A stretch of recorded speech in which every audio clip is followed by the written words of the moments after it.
آلک و اصحابک یا سیدی یا حبیب اللہ۔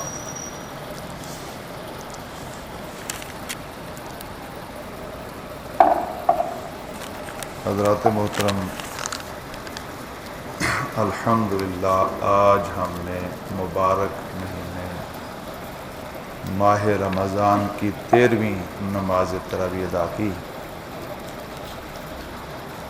اور 13ویں نماز تراویح میں جو منزل پڑھی گئی 16واں پارہ مکمل اور 17ویں پارے کا پہلا چوتھائی۔ اللہ تعالیٰ کی دی ہوئی توفیق اور عنایت سے ہم اس منزل کے کچھ مضامین، ایک واقعہ ہے جس کا ذکر کل کی منزل میں شروع ہوا اور آج مکمل ہوا،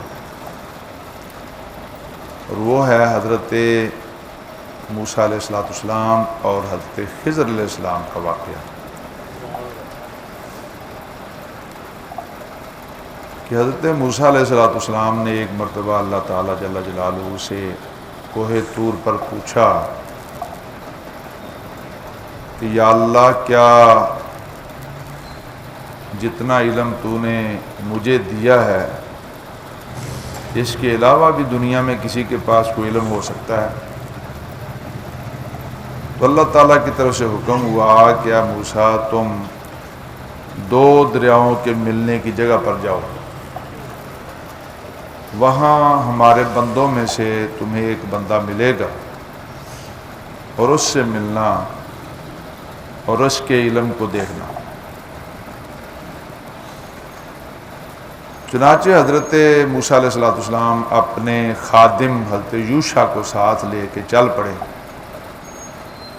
اور ایک مچھلی بھون کر ساتھ لے لی، اور یہ بھی آپ کو وحی ہوئی کہ جہاں آپ کا مطلوب ہوگا وہاں یہ مچھلی بھی زندہ ہو جائے گی۔ چنانچہ آپ سفر میں چلے، اور فلما بلغا مجمع بینہما، جب 2 دریاؤں کے ملنے کی جگہ پہنچے تو اپنی مچھلی بھول گئے، فاتخذ سبیلہ فی البحر سربا، کہ وہ جو حضرت یوشع کے پاس بھنی مچھلی تھی، وہ موسیٰ علیہ السلام تو سو گئے، آرام فرما ہو گئے، تو وہ مچھلی زندہ ہوئی اور پانی میں چھلانگ لگا گئی، شرنگ بناتی ہوئی نکلی گئی۔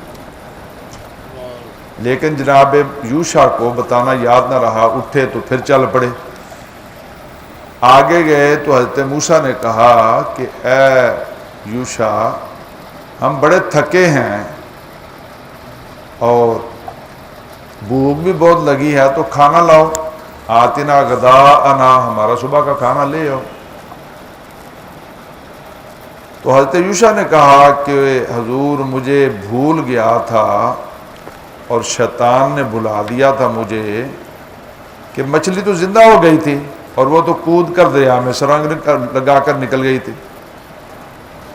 تو حضرت موسیٰ نے کہا کہ وہی تو ہماری جگہ تھی، ارے بندہ خدا، وہیں پر ہی تو مطلب تھا، ہمارا مطلوب تو وہاں تھا۔ بالآخر لوٹ آئے، فارتدا علی آثارہما قصصا، وہ دونوں اپنے قدموں کے نشانوں پر پیچھے لوٹے۔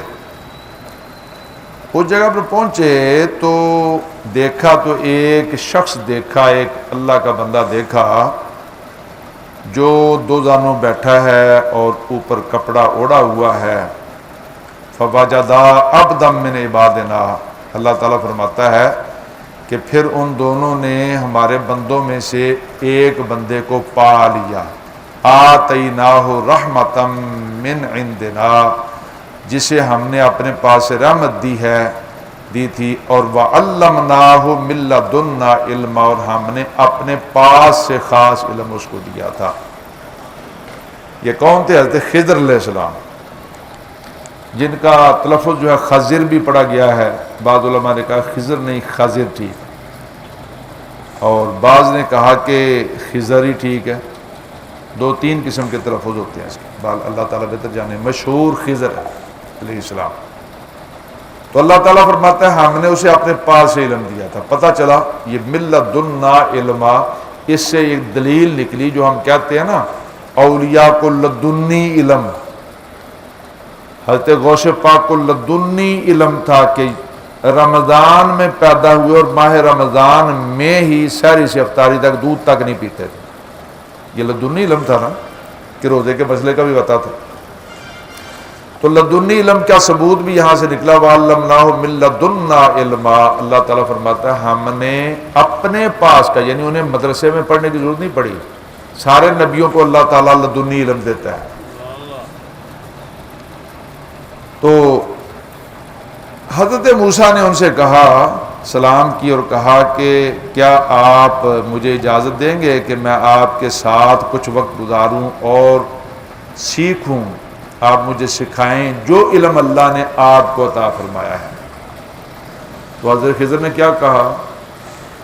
قال انک لن تستطیع معی صبرا، کہا تو میرے ساتھ صبر نہیں کر سکے گا۔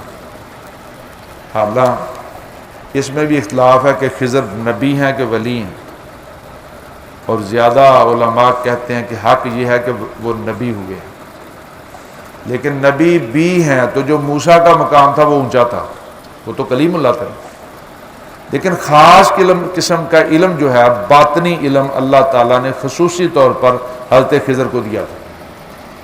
اس لیے انہوں نے کہا کہ اے موسیٰ آپ میرے ساتھ ٹھہر نہیں سکیں گے، صبر نہیں کر سکیں گے نا، میرا علم اور طرح کا ہے،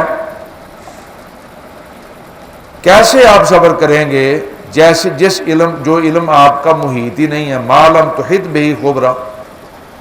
تو جناب موسیٰ نے کہا ستجدنی انشاءاللہ صابرا، اگر اللہ نے چاہا تو مجھے صابر پائے گا اور تیری بات کے خلاف میں کام نہیں کروں گا۔ ٹھیک ہے، آپ نے فرمایا کہ میرے ساتھ رہو۔ چل پڑے دریا کے کنارے کنارے، اور دریا پار کرنا تھا، موسیٰ ساتھ ہیں علیہ السلام۔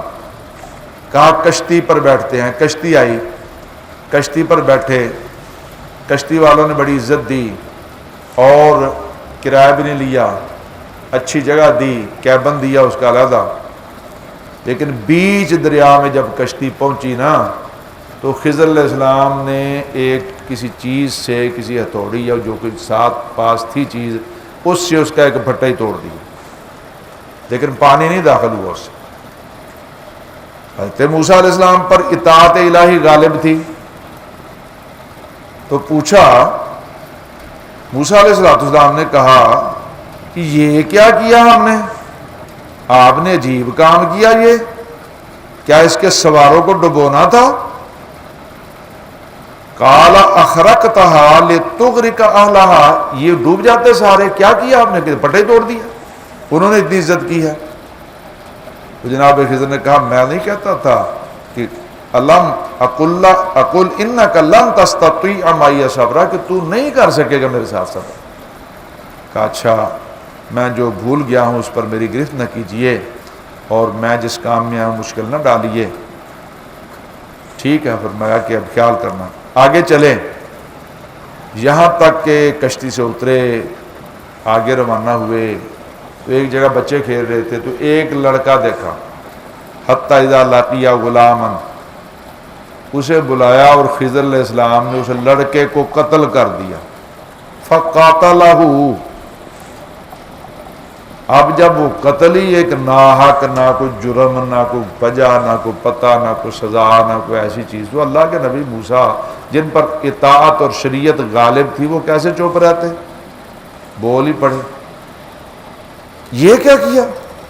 قتلت نفسا زکیہ، ایک ستھری جان کو قتل کر دیا بغیر نفس، بغیر کسی بدلے وغیرہ کے۔ لقد جئت شیئا نکرا، یہ تو آپ نے بڑی بری بات کی ہے۔ تو پھر خضر علیہ السلام نے کہا قال الم قل لک انک لن تستطیع معی صبرا، میں نے کہا نہیں تھا تو نہیں کر سکتا صبر۔ پھر کہا اچھا اب اگر میں کوئی پوچھوں سوال نا، فلا تصاحبنی، پھر مجھے ساتھ نہ رکھنا، قد بلغت من لدنی علما، بے شک میری طرف سے تمہارا پھر عذر پورا ہوا، بس ایک موقع۔ جناب موسیٰ نے کہا ایک موقع دے دیں۔ مسلم شریف کی حدیث ہے، نبی پاک صلی اللہ تعالیٰ علیہ وسلم نے فرمایا کہ اللہ ہم پر رحم فرمائے اور موسیٰ پر رحم فرمائے، اگر وہ صبر ہی کرتے رہتے اور یہ بھی نہ کہتے کہ ایک موقع دو تو بہت سی اور بھی عجیب عجیب چیزیں دیکھیں۔ لیکن آپ نے کہا چلو ایک موقع، اس کے بعد پھر کوئی حجت نہیں ہے۔ چنانچہ چلے، ایک بستی تھی، بھوک بڑی لگی ہوئی تھی، اور اس زمانے میں دستور تھا کہ مسافر لوگ آبادی والوں سے کہہ لیتے تھے کہ ہمیں کھانے کو کچھ دو۔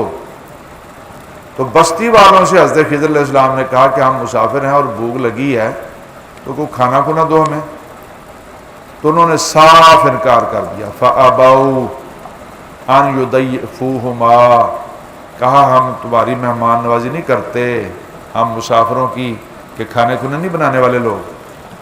کہا ٹھیک ہے۔ چلے گلی، اسی بستی کے سرے پر ایک دیوار گرا چاہتی تھی، یرید ان ینقض، وہ چاہتی تھی گر جاتی، بالکل کمزور تھی، گر رہی تھی۔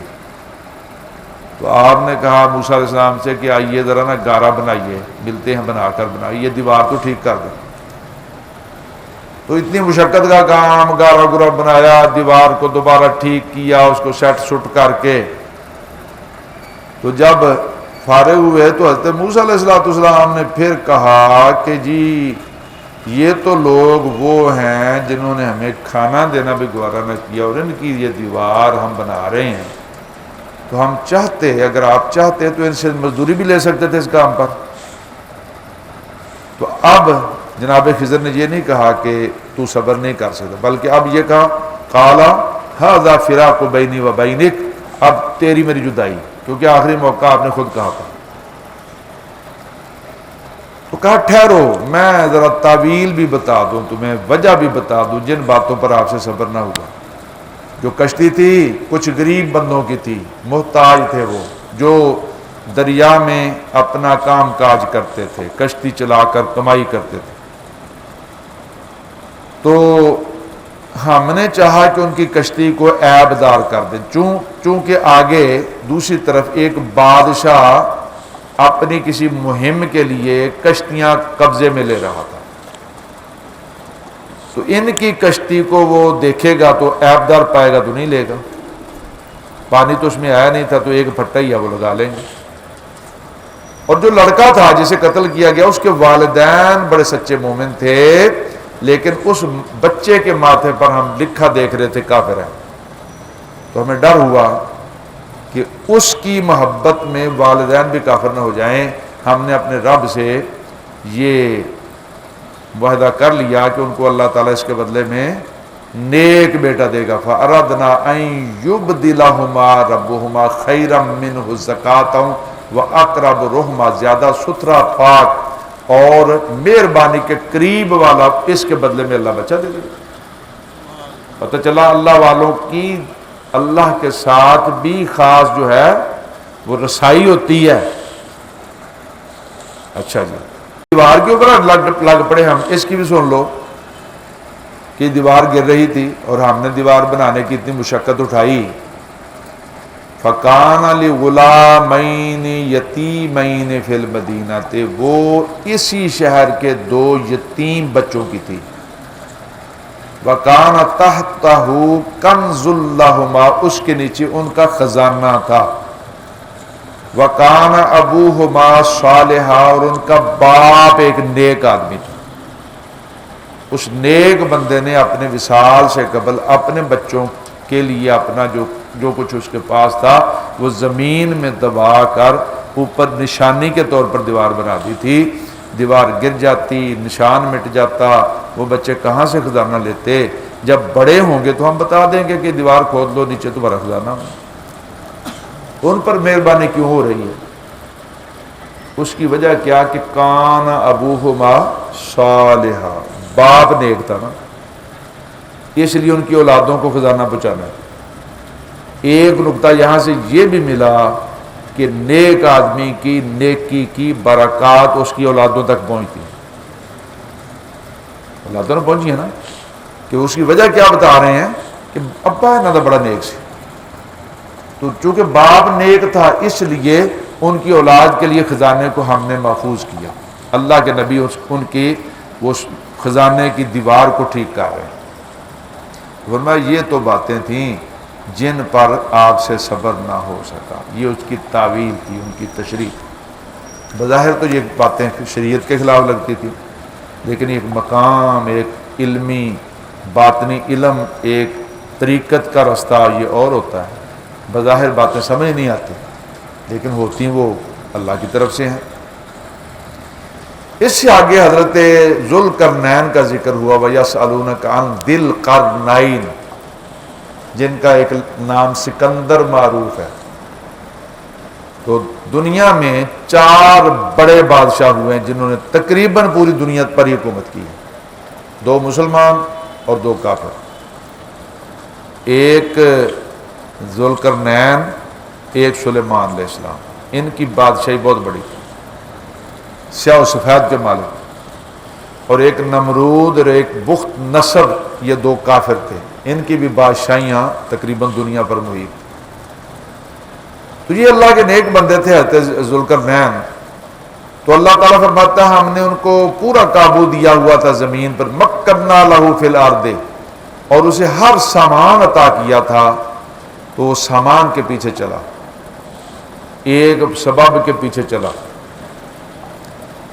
تو خضر علیہ السلام حضرت سکندر ذوالقرنین کے وزیر تھے. تو ان کو خضر علیہ السلام نے بتایا کہ ایک وہ چشمہ بھی ہے آب حیات، جس کا پانی جو پی لے وہ پھر زندہ ہی رہتا ہے قیامت تک. تو اس پانی کی تلاش میں چلے اور اتنا سفر کیا کہ جہاں سورج طلوع ہوتا ہے اس کے قریب تک پہنچ گئے. اور پھر جہاں سورج غروب ہوتا ہے ادھر بھی مغرب کی طرف بھی اتنا لمبا سفر کیا اپنی فوجوں کے ساتھ. تو جہاں سورج غروب ہوتا ہے اس علاقے میں دنیا کی حد پر گئے. تو وہاں ایک قوم تھی جن کا ذکر، جن کا نام آ گیا ہے یاجوج و ماجوج. یہ تو نوح علیہ السلام کی اولاد تھے، بڑے بڑے ان کے قد تھے، اور یہ بڑے ظالم بھی تھے اور قتل کر دیتے تھے اور فصلیں اجاڑ دیتے تھے، کھا جاتے تھے سب کچھ. تو وہاں کے لوگوں نے آپ سے ایک گزارش کی کہ حضور ہم بڑے تنگ ہیں، یہاں ایک قوم ہے ان پہاڑوں میں رہتی ہے، وہ جب نکلتے ہیں تو چھوڑتے کچھ نہیں، لوگوں کو قتل بھی کر دیتے ہیں، فصلیں کھا جاتے ہیں، اجاڑ جاتے ہیں. تو حضرت ذوالقرنین سے انہوں نے عرض کیا کہ حضور کو ایسی صورت ہو سکتی ہے کہ آپ اسباب والے ہیں، آپ کے پاس فوجیں ہیں، مال ہے، اسباب ہے، سونا ہے، چاندی ہے، لوہا ہے، پتل، ہر چیز ہے آپ کے پاس. تو آپ کو ایسی دیوار چن دیں کہ اس دیوار کی رکاوٹ کی وجہ سے وہ قوم ہم میں نہ نکلے. تو ہم حصہ ڈالنے کو تیار ہیں، ہم اپنا مال پیش کر دیں گے آپ کو.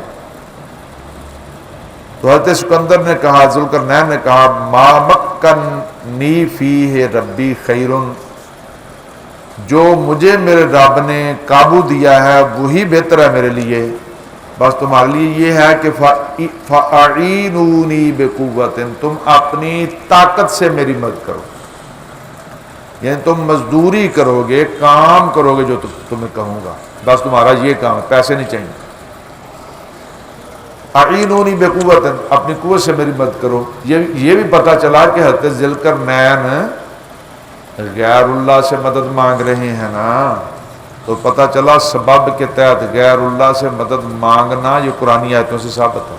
ان سے اعینونی بقوت، اگر ذوالقرنین اس قوم کو یہ کہہ رہے ہیں میری مدد کرو اپنی طاقت کے ساتھ، تو وہ قوم تو غیر اللہ ہے. ان لوگوں کا رد ہوا جو کہتے ہیں جی غیر اللہ سے مدد مانگے تو کفر ہوتا ہے، شرک ہوتا ہے. چنانچہ آپ نے کہا کہ میرے پاس لوہے کے تختے لاؤ.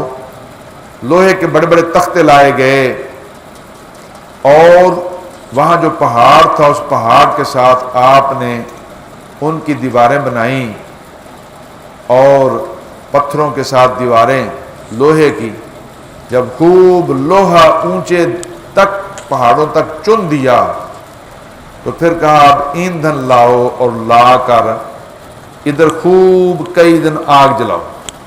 انہی تختے جو تھے اس کے لوہے کے، اور اتنی آگ جلائی گئی کہ وہ پگھل پگھل کر پتھروں کے اندر پیوست ہو گئے، اور اس کے اوپر آپ نے تانبا پگھلوا کر وہ بھی انڈیلا، یعنی کتنی مضبوطی کر دی اس دیوار کو، اس لیے کہ یہ جو ظالم قوم ہے یاجوج ماجوج، وہ اس دیوار کی رکاوٹ کی وجہ سے نہ نکلیں اور لوگوں کو تنگ نہ کریں۔ تو فرمایا یاجوج ماجوج اس پر نہ چڑھ سکیں اور نہ ان میں سراغ کر سکے، ایسی دیوار تھی۔ پھر آپ نے فرمایا ھذا رحمت من ربی، یہ میرے رب کی رحمت ہے کہ مجھے اللہ تعالیٰ نے یہ طاقت توفیق دی۔ لیکن فرمایا جب رب کا وعدہ آئے گا فَإِذَا جَاءَ وَعْدُ رَبِّي جَعَلَهُ دَكَّا، تو اسے پانچ پانچ کر دے گا۔ یہ اللہ کے کرم سے کھڑی ہے چاہے جتنی بھی مضبوط ہے۔ وَكَانَ وَعْدُ رَبِّي حَقًّا، اور میرے رب کا وعدہ سچا ہے۔ اور شاید سکندر ذوالقرنین ان کے بارے میں بھی اختلاف ہے کہ نبی تھے یا بادشاہ تھے۔ شاید ان کو پتہ تھا کہ ایک دن آنا ہے قیامت کے قریب کہ یہ دیوار جو ہے یہ ختم ہو جائے گی۔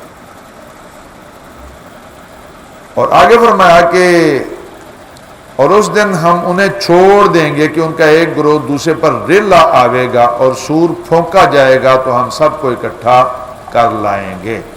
پتہ چلا شاید سے ایک دن نکلنا انہیں، وہ روزانہ حدیث میں آتا ہے روزانہ اس دیوار کو توڑتے ہیں۔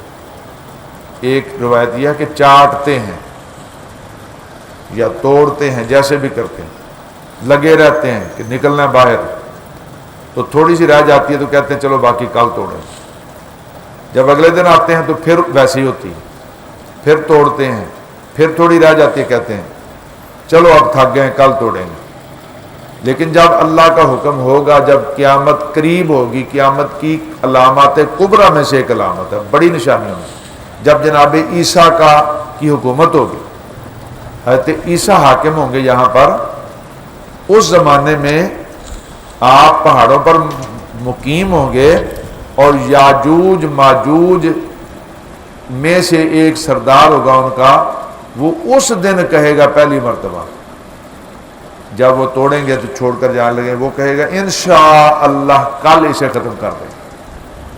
اب وہ انشاءاللہ بھی کہے گا، تو اگلے دن وہ دیوار کو توڑ لیں گے اور ریلوں کے ریلے نکل آئیں گے اور بھر دیں گے زمین کو، اتنی زیادہ تعداد میں فصلیں اجاڑ دیں گے، ماریں گے کافروں کو۔ مسلمان تو حضرت عیسیٰ علیہ السلام کے ساتھ جو ہے وہ مقیم ہوں گے نا، ان کی فوج، ان کو قتل نہیں کریں گے۔ بالآخر جناب عیسیٰ دعا کریں گے، اور پھر عیسیٰ علیہ السلام جب نکلیں گے تو ان کی خوشبو سے، ان کی پسینے کی خوشبو سے ہی وہ مر جائیں گے، پوری زمین ان کی لاشوں سے بھر جائے گی۔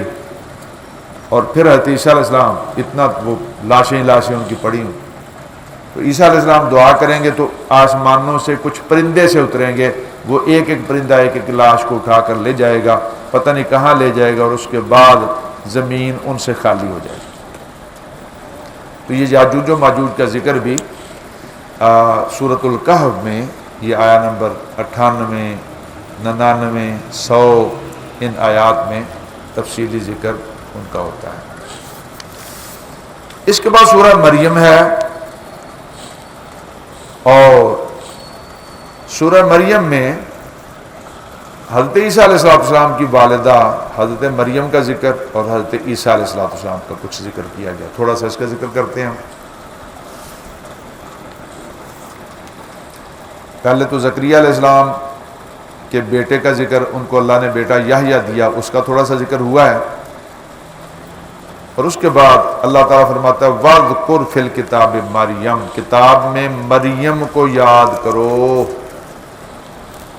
مشرق کی طرف ایک جگہ الگ گئی اور ان سے پردہ کر لیا، فَأَرْسَلْنَا إِلَيْهَا رُوحَنَا، تو اس کی طرف ہم نے اپنا فرشتہ بھیجا، اپنی روح بھیجی، روح الامین، فتمثل لها بشرا سویا، تو اس کے سامنے ایک تندرست آدمی کے روپ میں فرشتہ ظاہر ہوا، ایک شخص کی صورت میں، موٹا تازہ مضبوط پلوان تندرست و توانا۔ جب جناب مریم نے اپنے گھر سے بھی دور ہیں، علیحدہ ہیں، تو دیکھا ایک مرد ہے تو ڈر گئیں اور یہ کہا قالت انی اعوذ بالرحمن منک ان کنت تقیا، کہ میں بولی کہ میں تجھ سے رحمان کی پناہ مانگتی ہوں اگر تجھے خدا کا کچھ ڈر ہے تو انہوں نے کہا کہ انما انا رسول ربک، ڈرنا میں تو اللہ کا بھیجا ہوا ایک فرشتہ ہوں، بالا کی غلامن زکیہ، تاکہ تجھے ایک ستھرا بیٹا عطا کروں۔ لفظوں پر غور کریں، ایک تو یہ کہ تندرست مرد کی شکل میں آئے،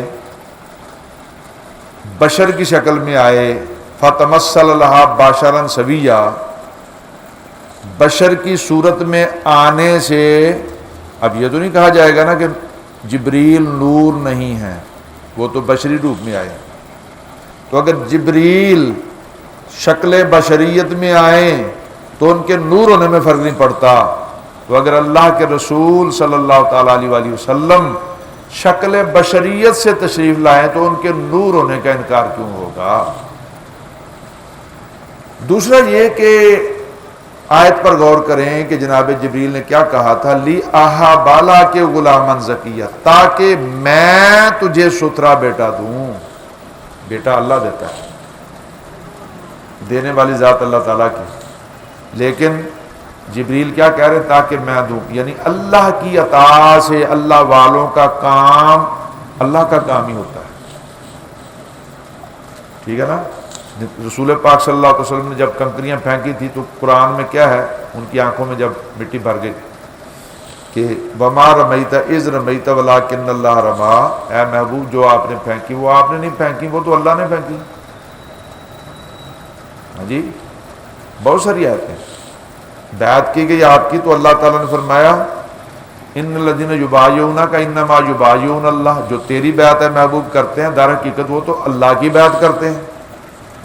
پتہ چلا محبوبوں میں کے کام حقیقت میں اللہ کے کام ہوتے ہیں، اللہ تعالیٰ ان کو توفیق اور طاقت دیتا ہے، شان خدا کی ظاہر ہوتی ہیں۔ دیکھو جبریل کہتے ہیں کہ تاکہ تمہیں میں ستھرا بیٹا دوں، حضرت مریم کہتی ہوں میرا بیٹا کہاں سے ہوگا، مجھے تو کسی بشر نے چھوا تک نہیں، نہ میں بدکارہ ہوں۔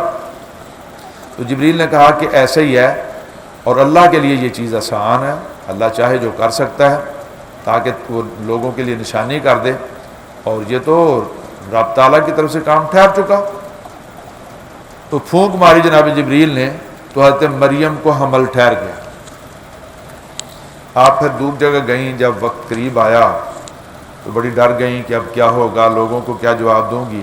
گھر سے باہر گئیں، ایک بے آباد جگہ پر پہنچیں تو تکلیف بھی تھی، ظاہر ہے عورتوں کو درد ہوتا ہے، تکلیف ہوتی، تو ایک کھجور کا ڈنڈ تھا، سوکھا خشک کھجور تھی۔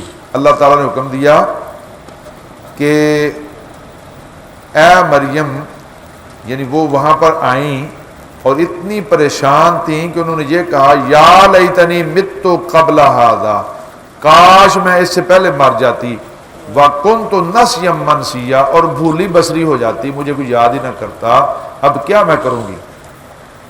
تو اللہ تعالیٰ فرماتا ہے ہم نے ندا دی، یعنی اللہ کے حکم سے فرشتہ بولا، من تحتہا لنا، تحتہا اس کے نیچے سے، کہ غم نہ کر، غم نہ کھا، تیرے رب نے تیرے نیچے ایک نہر بہا دی ہے، ایک پانی سے کا چشمہ نہر نما جاری ہوا، یہ پانی پی تجھے سکون ملے گا، اور اس ڈنڈ کو جو کھجور کی یہ سوکھی لکڑی ہے اس کو ہلا، تو جب تو ہلائے گی تو تازہ کھجوریں گریں گی، رطباً جنیّا، تازہ کھجوریں گریں گی، وہ تازہ کھجوریں کھا۔ تو حضرت مریم نے اس سوکھی لکڑی کو جو ہلایا نا تو وہ ہری ہو گئی اور تازہ تازہ کھجوریں گرنے لگ پڑی۔ یہاں سے اولیاء کی کرامت کا ثبوت بھی ملا. کہتے ہیں مریم نبیہ تو نہیں ہے نا، ولیہ ہیں، عورت تو نبی بنی کوئی نہیں. تو ان کے ہلانے سے اگر سوکھی لکڑی سے کھجوریں تازی گر سکتی ہیں تو یہ ولی کی کرامت تو ظاہر ہوئی نا اس سے. تو فرمایا پی اس پانی سے جو نیچے جاری کیا گیا، اور یہ کھجوریں کھا اور اپنی آنکھیں ٹھنڈی کر. اگر تو کسی آدمی کو دیکھے تو کہہ دینا میں نے آج رحمان کا روزہ مانا ہے، تو آج میں ہرگز کسی سے کلام نہیں کروں گی، بات نہیں کروں گی. اس زمانے میں ایسا روزہ ہوتا تھا کہ اس روزے میں یعنی کلام نہیں کرتے تھے. آج نہیں ہے وہ روزہ، ہمارے ہاں ایسا کوئی روزہ نہیں. تو جب آپ نے حضرت عیسیٰ کو جنا تو لوگوں نے بہت آپ کے متعلق باتیں کی. کہا لقد جئت شیئا فریا، تو نے بہت بری بات کی. یا اخت ہارون، ہے ہارون کی بہن، تیرا باپ تو برا آدمی نہ تھا اور نہ تیری ماں بدکارہ تھی، لیکن یہ کیا ہوا کہ تو شادی تو نے نہیں کی، کوئی نکاح ہی نہیں کیا اور بچہ ہی جان دیا. تو آپ کو حکم ایسے تھا نا، تو آپ چوپ ہی رہیں. فاشارت الیہ، تو حضرت مریم نے بچے کی طرف اشارہ کیا کہ انہوں پوچھو. وہ بولے کیف نکلم من کان فی المہد صبیا، ہم اس سے کیسے پوچھیں بات کریں جو اپنے پنگھوڑے میں چھوٹا سا بچہ ہے، چند دن کا ہے.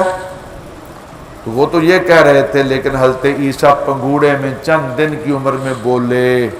یہ آیت نمبر 31 ہے سورہ مریم کی. قال انی عبد اللہ، حضرت عیسیٰ نے کہا میں اللہ کا بندہ ہوں. آتانی الکتاب وجعلنی نبیا، مجھے اللہ نے کتاب دی ہے اور نبی بنایا ہے. وجعلنی مبارکا اینما کنت، اور اس نے مجھے مبارک کیا میں کہیں بھی ہوں. واوصانی بالصلاۃ والزکاۃ، اور مجھے نماز اور زکوٰۃ کی تاکید فرمائی. ما دمت حیا، جب تک میں جیوں. وبرا بوالدتی، اور اپنی ماں سے اچھا سلوک کروں. باپ تو تھا نہیں نا عیسیٰ علیہ السلام. ولم یجعلنی جبارا شقیا، اور مجھے زبردست اور بدبخت اللہ نے نہیں بنایا. پنگھوڑے میں اللہ کے پیارے لوگوں سے بات کر رہے ہیں فصیح زبان. اللہ اکبر. اچھا جی، حضرت مریم پر تہمت لگتی ہے تو پگوڑے میں جناب عیسیٰ گواہی دیتے ہیں. حضرت یوسف کا واقعہ ہم پڑھ چکے ہیں، ان پر تہمت لگی تو عزیز مصر کے گھر میں پالنے میں بچے نے گواہی دی. تو بچے کی جو بولتا نہیں ہے عام طور پر، اس کی گواہی ثبوت بن گئی نا. بچے نے گواہی دی، کہیں بچہ گواہی دیتا ہے، اللہ تعالیٰ اس طرح ان کی تہمت کو دور کر دیتا ہے. لیکن قربان جائیں، جب محبوب خدا کی پیاری زوجہ سیدہ عائشہ پر تہمت لگی تھی تو بچے سے گواہی نہیں دلوائی اللہ نے، بادلوں نے گواہی نہیں دی. اللہ چاہتا تو جانور بول کر گواہی دیتے، لیکن جانوروں کی گواہی نہ ہوئی، بلکہ خود اللہ تعالیٰ نے قرآن پاک میں سورہ نور کی آیتیں نازل فرما کے خود حضرت عائشہ کی پاک دامنی کی گواہی دی. ایسی گواہی دی کہ قیامت تک ہر کسی کا منہ ہی بند ہو. سبحان اللہ. تو حضرت عیسیٰ کا پالنے میں کلام کرنا، اس کا بھی ان آیات بینات میں تفصیلی ذکر ہے. تو اللہ تعالیٰ جل جلالہ میں قرآن پاک کی سمجھ بوجھ عطا فرمائے اور قرآن پاک کے احکامات پر عمل کرنے کی توفیق عطا فرمائے. اور اگر کوئی سمجھنے سمجھانے میں ہم سے کوئی خطا ہوئی تو اللہ تعالیٰ معاف. الصلاۃ والسلام علیک یا سیدی یا رسول اللہ. سیدنا و مولانا محمد وعلی آل سیدنا و مولانا محمد بارک وسلم. اللہم ربنا آتنا فی الدنیا حسنۃ وفی الآخرۃ حسنۃ وقنا عذاب النار وادخلنا الجنۃ مع الابرار یا عزیز یا غفار یا رب العالمین. مولا کریم ہماری تراویح کی نماز قبول فرما، ہمارے روزے قبول فرما، قرآن پاک کی تلاوت سماعت قبول فرما، درس قرآن قبول فرما. یا اللہ اس ماہ مبارک کے بقیہ حصے کا ادب احترام کرنے کی توفیق، جمعرات جمعہ کو یا اللہ زیادہ درود پڑھنے کی توفیق عطا فرما. یا الہ العالمین سب کی ظاہری باطنی بیماریاں دور فرما، مشکلیں آسان فرما، پریشانیاں دور فرما، جائز دلی خواہشیں پوری فرما، اس مبارک مہینے کے بقیہ حصے کا ادب احترام کرنے کی توفیق نصیب فرما، سب کے گھروں میں مال جان عزت آبرو میں خیر برکت نصیب، مشکلیں آسان فرما۔ حسبنا اللہ و نعم الوکیل، نعم المولا و نعم النصیر، صلی اللہ تعالی علی حبیبہ سیدنا محمد و علیہ وسلم۔